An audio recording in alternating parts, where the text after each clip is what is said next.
ഹമാസിന്റെ അവസാന വാക്ക് എന്നൊക്കെ വിശേഷിപ്പിക്കാവുന്ന യഹ്യ സിൻവാറിനെ ജീവനോടെയോ അല്ലാതെയോ പിടിക്കുമെന്ന് ശപഥം ചെയ്തിരിക്കുകയാണ് ഇസ്രായേൽ. ഒരുപക്ഷെ ഇയാളെ കിട്ടിയാൽ ഗാസയിൽ വെടിനിർത്തലിന് വരെ ഇസ്രായേൽ തയ്യാറായേക്കും. പക്ഷേ സിൻവാർ എവിടെയാണ്? കൊല്ലപ്പെട്ടോ അതോ ഒളിവിലാണോ?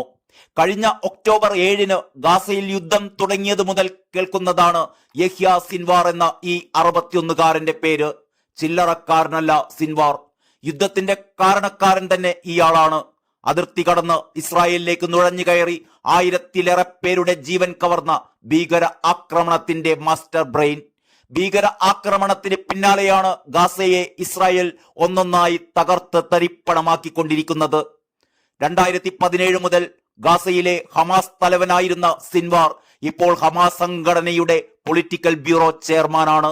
അതായത് ജൂലൈ 31 ഇറാൻ മണ്ണിൽ ഇസ്രായേലിന്റെ വ്യോമാക്രമണത്തിൽ കൊല്ലപ്പെട്ട ഇസ്മയിൽ ഹനിയയുടെ പകരക്കാരൻ. യുദ്ധം തുടങ്ങി ഇതേവരെ സിൻവാർ പൊതു ഇടങ്ങളിലൊന്നും പ്രത്യക്ഷപ്പെട്ടിട്ടില്ല. ആകെയുള്ളത് ഇയാളുടേത് എന്ന് കരുതുന്ന ഒരു വീഡിയോ ആണ്. തെക്കൻ ഗാസയിലെ ഖാൻ യൂണിസിലെ ഹമാസ് ഭൂഗർഭ ടണലിൽ നിന്ന് ഇസ്രായേൽ സൈന്യം കണ്ടെടുത്തതാണിത്. സിൻവാറും കുടുംബാംഗങ്ങളും നടന്നു നീങ്ങുന്ന ദൃശ്യം ടണലിലെ ക്യാമറയിൽ പതിയുകയായിരുന്നു. ഈ ദൃശ്യത്തിൽ സിൻവാറിന്റെ മുഖം വ്യക്തമൊന്നുമല്ല എങ്കിലും ഇസ്രായേലി ചാരന്മാർ ഉറപ്പിച്ചു പറയുന്നു അത് സിൻവാർ തന്നെ. സിൻവാറിനെ ജീവനോടെയോ അല്ലാതെയോ പിടിക്കുമെന്ന് ശപഥം ചെയ്തിരിക്കുകയാണ് ഇസ്രായേൽ. ഒരുപക്ഷെ ഇയാളെ കിട്ടിയാൽ ഗാസയിൽ വെടിനിർത്തലിന് വരെ ഇസ്രായേൽ തയ്യാറായേക്കുമെന്നാണ് അന്താരാഷ്ട്ര മാധ്യമങ്ങൾ നേരത്തെ റിപ്പോർട്ട് ചെയ്തിരുന്നത്. പക്ഷേ ഇയാൾ എവിടെയാണോ? തെക്കൻ ഗാസയിൽ എവിടെയോ ഒളിവിൽ എന്നാണ് ഇസ്രായേലിന്റെ ഇപ്പോഴത്തെ നിഗമനം. അരിച്ചുപെറുക്കി ഓപ്പറേഷൻ തുടരുന്നുണ്ട് എങ്കിലും സാധുക്കളായ മനുഷ്യരുടെ ജീവൻ പൊലിയുന്നതല്ലാതെ സിൻവാറിനെ പറ്റി ഒരു തുമ്പും കിട്ടിയിട്ടില്ല. ഇതിനിടെയാണ് കഴിഞ്ഞ ദിവസം ആ വാർത്ത പുറത്തു വന്നത്.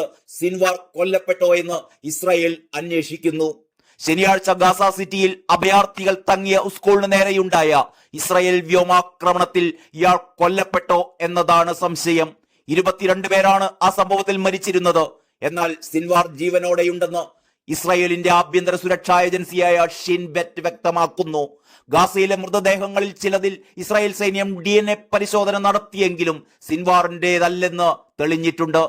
ഈ മാസം ആദ്യം സിൻവാറിന്റെ പേരിലുള്ള 2 കത്തുകൾ ഹമാസ് ടെലിഗ്രാമിലൂടെ പുറത്തുവിട്ടിരുന്നു. ലെബനനിലെ ഹിസ്ബുള്ള ഗ്രൂപ്പിന്റെ പിന്തുണയ്ക്ക് നന്ദി അറിയിക്കുന്നതാണ് ഒന്ന്.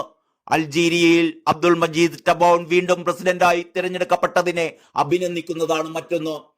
ഇത് ശരിക്കും ഹമാസിനുള്ളിലെ മറ്റുള്ളവർ തയ്യാറാക്കിയതോ അതോ സിൻവാർ തന്നെ തയ്യാറാക്കിയതാണോ? ദുരൂഹത തുടരുകയാണ്.